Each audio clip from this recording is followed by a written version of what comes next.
Because, no, I'm not going to sit here and do the homework. Because my whole point is, you guys know that there are falsities in the Bible. Show us. We're not going to do that. The thing is, if you know that there are things that are not true, because we know that everything in the Bible is not 100% correct and or accurate. And you cannot sit here and say that that's not true. You're like, okay, yeah, there's a couple of things where we're like, all right, we know that to be true. Even the fact that in unison, you guys have said, oh no, everything in it isn't true, it ends the discussion. Because in order to have a conversation, you got to give a little bit to be able to say, hey, here are these 10 sources. Even if I got my purse right now and pulled that out, you're still going to say, I'm going to have to look over this. I don't know. I need to go over this with my pastor and my spiritual guide, whatever. It's not going to change you. There is nothing that I can say to any of you that is going to change your minds. Nothing. I mean, you said that's not what we're here for, but we are here for that. So, to change my mind? No, not that. So in one sentence, what are we here Darling, for? can I speak? I am, but I'm saying, so what are we here for? I can tell you, for a discussion, and for the people who are also listening to hear, So it's not necessarily these people, the thousands of people that might be watching. I don't think if anybody is completely convicted or within their convictions,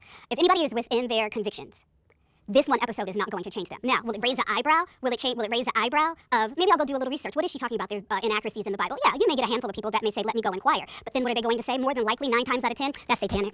Well, that ain't Jesus. You all left.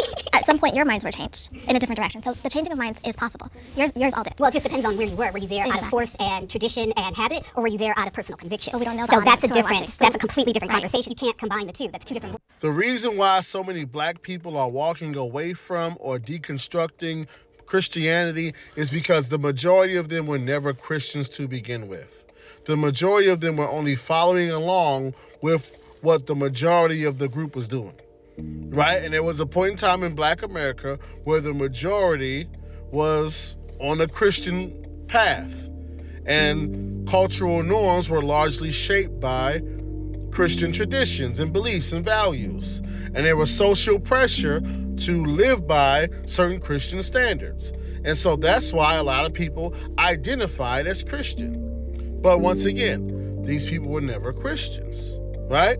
That's why the moment we enter into a cultural norm where, hey, you can do whatever you want, it don't really matter, no judgment, everything is free, everything is open, do what you want to do.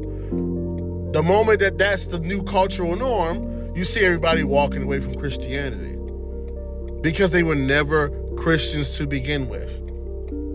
There's a scripture in 1 John chapter 2, I believe verse 19, right? Where it says, basically what it says, I'm paraphrasing, but it says, they left us because they were not of us. If they were of us, they certainly would have continued with us.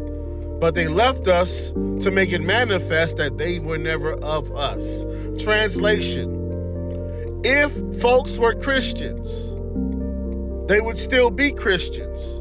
They left Christianity to make it clear that they were never Christians. Right?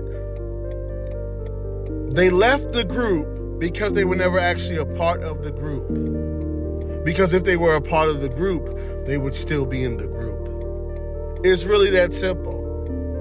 Just because there's a new cultural norm that says, hey, we don't really do the Christian thing. It's too judgmental. It's this, is that. You can do whatever you want to do. If you're really a Christian, you're still a Christian.